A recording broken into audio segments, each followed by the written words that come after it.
वह एक विवाहित स्त्री किसी पुरुष से प्रेम करने लगती है। ओशो के दृष्टिकोण से देखा जाए तो ये केवल किसी स्त्री के भावनात्मक उलझाव की कहानी नहीं है, बल्कि ये मानव चेतना, प्रेम की प्रकृति और समाज द्वारा निर्मित बंधनों के बीच एक गहरा संघर्ष है।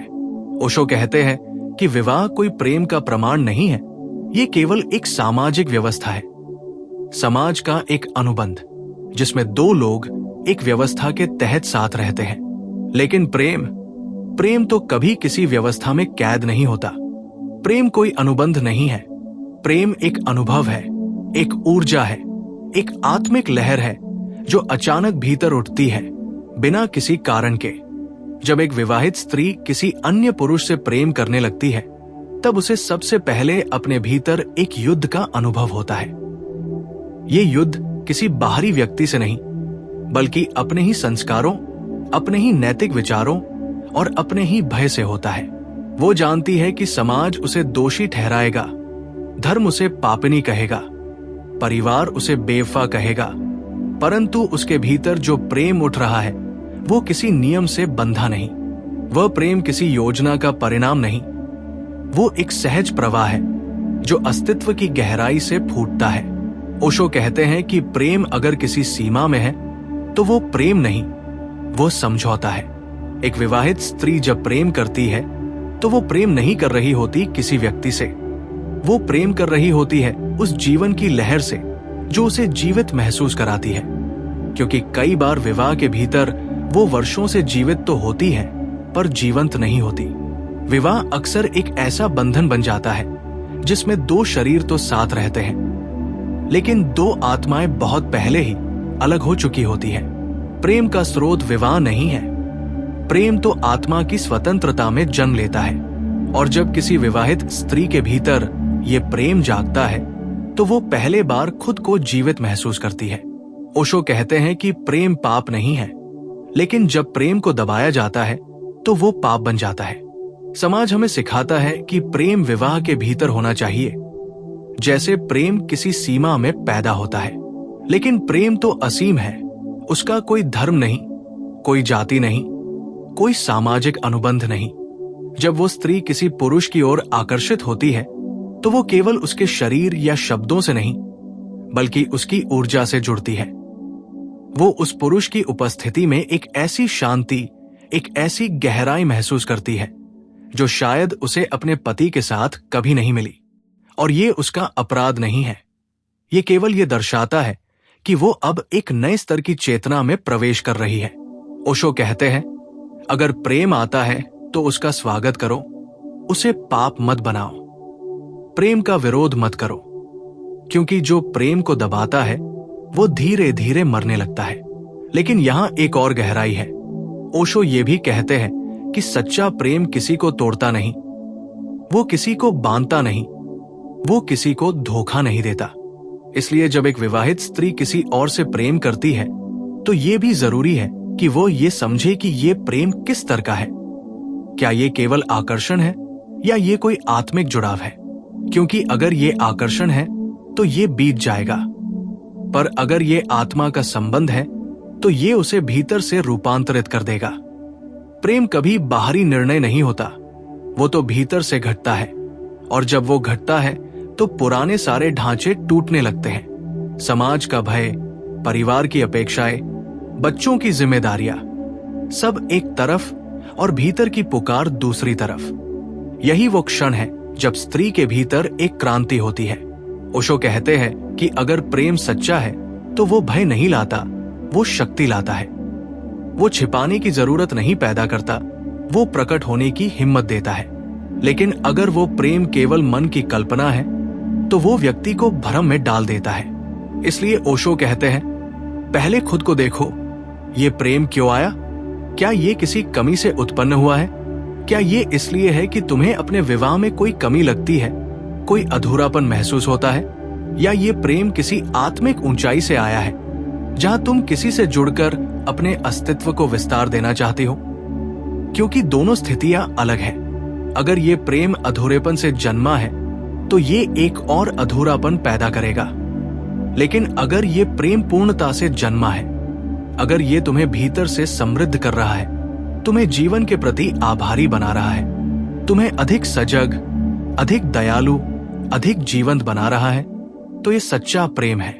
ओशो के अनुसार प्रेम का अर्थ है चेतना का खिलना।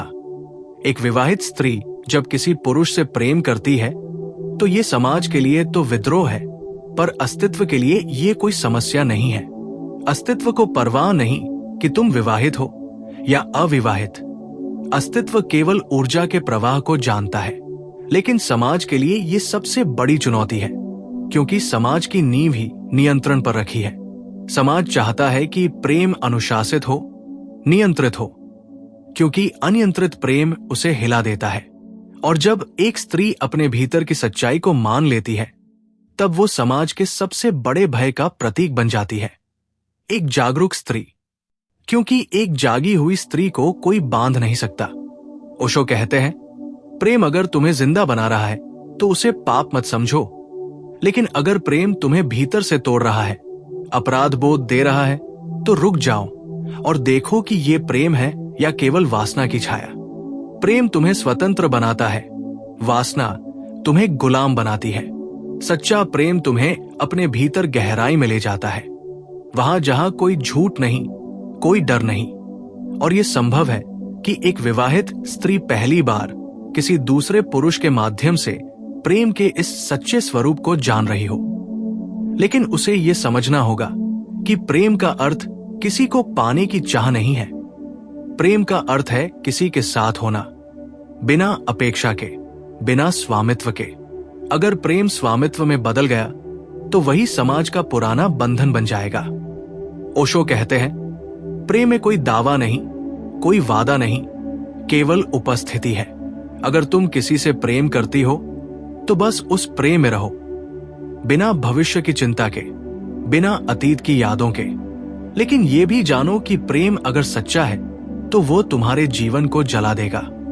पुराने झूठ, पुराने बंधन, पुराने नकली रिश्ते सब राख हो जाएंगे। और शायद यही कारण है कि अधिकांश लोग प्रेम से डरते हैं। एक विवाहित स्त्री जब प्रेम करती है तो वो केवल एक पुरुष से प्रेम नहीं कर रही, वो अपनी आत्मा की आजादी की ओर कदम बढ़ा रही है। लेकिन ये मार्ग सरल नहीं है। ये मार्ग अकेलेपन का है, त्याग का है, सत्य का है। उसे अपने भीतर की सच्चाई से सामना करना होगा।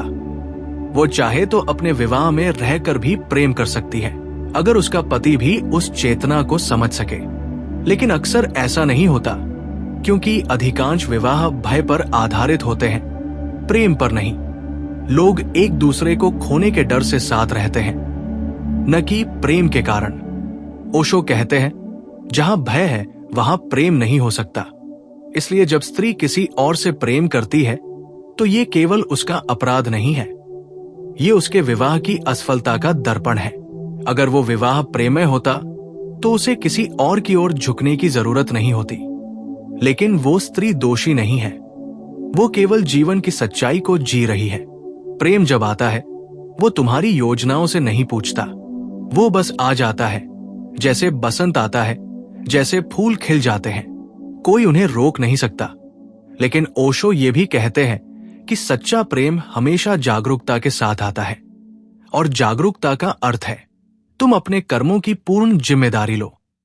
प्रेम करना आसान है, लेकिन प्रेम को सजगता से जीना कठिन है, क्योंकि सजग प्रेम किसी को चोट नहीं पहुंचाता, किसी को धोखा नहीं देता।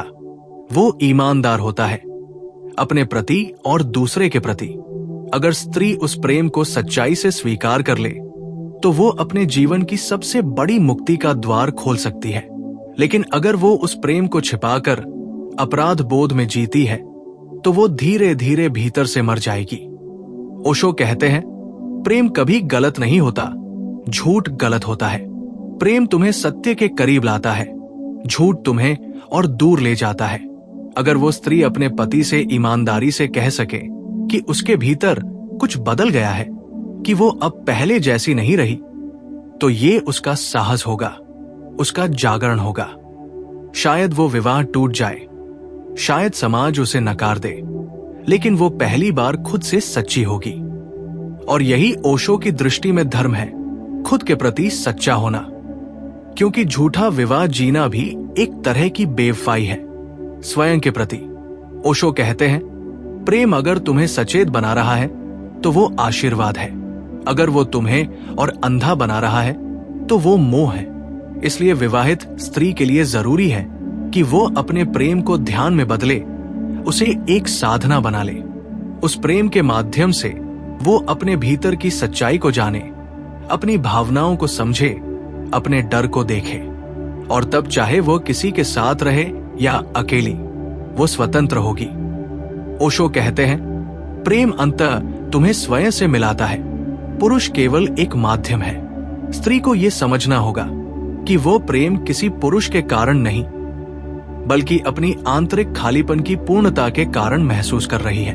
और जब ये समझ आ जाती है तो प्रेम किसी संबंध तक सीमित नहीं रहता, वो एक अवस्था बन जाता है, बीइंग इन लव। तब वो स्त्री किसी से भी प्रेम कर सकती है, पेड़ों से, हवाओं से, संगीत से, जीवन से। यही ओशो का संदेश है। प्रेम को पाप मत समझो, उसे चेतना में बदलो। जब एक विवाहित स्त्री किसी पुरुष से प्रेम करने लगती है तो अस्तित्व उसे एक अवसर देता है, खुद को समझने का, अपने बंधनों को देखने का, अपने भीतर की आग को पहचानने का। अगर वो डर से भागेगी तो वो अवसर खो देगी, लेकिन अगर वो सजग होकर उस प्रेम को जिएगी तो वही प्रेम उसकी मुक्ति बन सकता है। प्रेम तब पाप नहीं रहता, वो ध्यान बन जाता है। और जो प्रेम ध्यान बन जाए वही सच्चा प्रेम है, वही ओशो का प्रेम है। ओशो कहते हैं कि प्रेम एक ऐसा फूल है जिसे केवल वही व्यक्ति देख सकता है जो भीतर से मौन है, सजग है, और जिसने अपने अहंकार को पिघलने दिया है। जब एक विवाहित स्त्री किसी पुरुष से प्रेम करने लगती है तो ये केवल बाहरी घटना नहीं है, ये उसके भीतर एक गहरा परिवर्तन है। ये प्रेम उसे भीतर से हिला देता है, क्योंकि अब वो पहली बार ये समझने लगती है कि वो कौन है, वो क्या चाहती है, और वो कितने झूठे बंधनों में अब तक जी रही थी। समाज ने उसे बताया कि विवाह ही सब कुछ है, कि एक बार तुम शादी कर लो फिर जीवन का उद्देश्य पूरा हो गया। लेकिन क्या किसी अनुबंध से प्रेम की प्यास बुझ सकती है? क्या किसी वचन से आत्मा को तृप्त किया जा सकता है? नहीं, प्रेम कोई वचन नहीं मांगता, वो केवल सच मांगता है, ईमानदारी, समर्पण और जागरूकता। और जब एक विवाहित स्त्री किसी और पुरुष से प्रेम करने लगती है तो वो अक्सर अपराध बोध से भर जाती है, क्योंकि उसका मन उसे कहता है कि ये गलत है, लेकिन उसका हृदय उसे कहता है कि यही सच है। यही द्वंद्व उसकी आत्मा को पीड़ा देता है। ओशो कहते हैं कि ये द्वंद्व बुरा नहीं है, ये एक आवश्यक पीड़ा है, क्योंकि इसी पीड़ा से सत्य जन्म लेता है। जब तक स्त्री इस द्वंद्व को पूरी तरह जी नहीं लेती, वो कभी अपनी वास्तविक स्वतंत्रता को नहीं समझ पाएगी। प्रेम उसे तोड़ता है, लेकिन उसी टूटन से एक नई स्त्री जन्म लेती है, जो अब केवल पत्नी नहीं, केवल मां नहीं, बल्कि एक जीवित आत्मा है। ओशो के अनुसार प्रेम का अर्थ है खुद को खो देना, ताकि तुम कुछ बड़ा पा सको। और ये खोना किसी पुरुष के लिए नहीं होता, ये खोना उस भीतर के बंधन के लिए होता है जो अब तक तुम्हें सीमित रखे हुए था। अगर ये प्रेम तुम्हें भीतर से खोल रहा है, तुम्हें नई दृष्टि दे रहा है, तुम्हें जीवन को गहराई से देखने की क्षमता दे रहा है, तो ये प्रेम सही है, चाहे वो समाज की नजर में कितना भी गलत क्यों न लगे।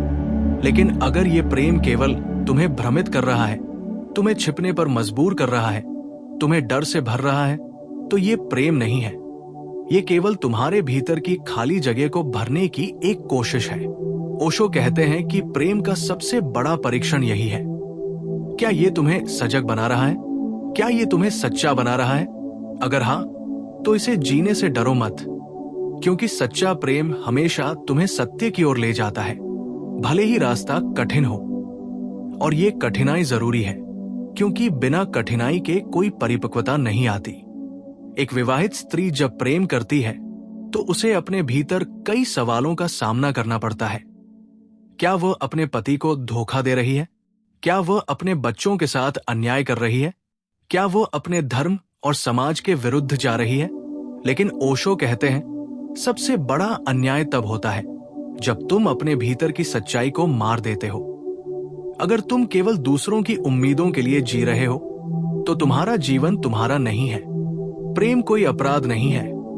झूठ में जीना अपराध है, लेकिन ओशो ये भी स्पष्ट करते हैं कि सच्चा प्रेम तुम्हें दूसरों की भावनाओं के प्रति संवेदनशील बनाता है। इसका मतलब ये नहीं कि तुम किसी को चोट पहुंचाओ। इसका अर्थ है कि तुम सबके प्रति ईमानदार रहो। अगर ये प्रेम तुम्हें झूठ बोलने पर मजबूर कर रहा है तो पहले खुद से सच कहो। अगर तुम उस पुरुष से सच्चा प्रेम करती हो तो उसे पाने की जल्दी मत करो। प्रेम में कभी जल्दी नहीं होती। प्रेम धैर्य मांगता है, मौन मांगता है और समझ मांगता है। जब तुम अपने प्रेम को समझती हो तो तुम्हें निर्णय लेने की जरूरत नहीं रहती। निर्णय अपने आप प्रकट होता है। ओशो कहते हैं, प्रेम कोई क्रिया नहीं है, प्रेम एक स्थिति है। अगर तुम प्रेम की स्थिति में हो तो तुम किसी को छोड़ो या साथ रहो, तुम्हारा अस्तित्व प्रेम से भरा रहेगा। यही प्रेम की सुंदरता है। वो किसी व्यक्ति पर निर्भर नहीं करता, वो तुम्हारे भीतर की सुगंध है। जब ये समझ आती है तो स्त्री उस पुरुष को भी प्रेम करती है जिससे वो बंधी हुई है, और उस पुरुष को भी जिससे वह जुड़ी है। लेकिन अब उसका प्रेम किसी विशेष व्यक्ति के लिए नहीं, बल्कि पूरे अस्तित्व के लिए होता है। यही ओशो की दृष्टि में प्रेम का रूपांतरण है। वो कहते हैं कि अगर तुम्हारा प्रेम तुम्हें ध्यान की ओर ले जा रहा है, अगर वो तुम्हें भीतर की शांति दे रहा है, अगर वो तुम्हें दूसरों के प्रति दया से भर रहा है, तो वो सच्चा प्रेम है। लेकिन अगर वो तुम्हें बेचैन बना रहा है, असंतुलित बना रहा है, तो वो अभी परिपक्व नहीं हुआ। प्रेम को परिपक्व होने दो, जल्दबाजी मत करो। प्रेम को अपने भीतर गहराई तक उतरने दो। जब प्रेम पूर्ण होता है तो वो किसी को पाने की चाह में नहीं रहता, वो केवल देने में आनंदित होता है। उस समय एक विवाहित स्त्री ये समझने लगती है कि प्रेम किसी व्यक्ति का नाम नहीं, बल्कि एक अनुभव है जो भीतर से उठता है। तब चाहे वो किसी के साथ हो या अकेली, वो प्रेम में होती है। ओशो कहते हैं, प्रेम तुम्हारा स्वभाव है। तुम्हारा स्वभाव तुम्हें किसी और से नहीं मिल सकता। जब तक तुम प्रेम को किसी दूसरे पर केंद्रित रखोगी, तुम निर्भर रहोगी। जब तुम प्रेम को अपने भीतर खोज लोगी, तब तुम स्वतंत्र हो जाओगी। और ये स्वतंत्रता ही असली मुक्ति है। यही कारण है कि जब कोई विवाहित स्त्री सच्चे प्रेम को पहचान लेती है, तो वो अब डरती नहीं, वो अब समाज की परवाह नहीं करती, वो अब किसी को दोष नहीं देती। वो केवल आभार महसूस करती है उस पुरुष के लिए जिसने उसे प्रेम की गहराई का एहसास कराया, और उस जीवन के लिए जिसने उसे ये अनुभव दिया। ओशो कहते हैं, प्रेम हमेशा जीवन का शिक्षक होता है। अगर उसने तुम्हें दर्द दिया है तो समझो वो तुम्हें गहराई सिखा रहा है। अगर उसने तुम्हें खोया हुआ महसूस कराया है तो समझो वो तुम्हें खुद को पाने की ओर ले जा रहा है। हर अनुभव एक दर्पण है जो तुम्हें तुम्हारा चेहरा दिखा रहा है। इसलिए ओशो कहते हैं, किसी को दोष मत दो, न उस पुरुष को, न अपने पति को, न समाज को, क्योंकि जो भी घटा है वो तुम्हारे भीतर की यात्रा का एक हिस्सा है। और ये यात्रा तभी पूरी होगी जब तुम प्रेम को जागरूकता में बदल दोगी। तब प्रेम अब किसी के लिए नहीं रहेगा, वो तुम्हारा अस्तित्व बन जाएगा। तुम अब प्रेम बन जाओगी। और जब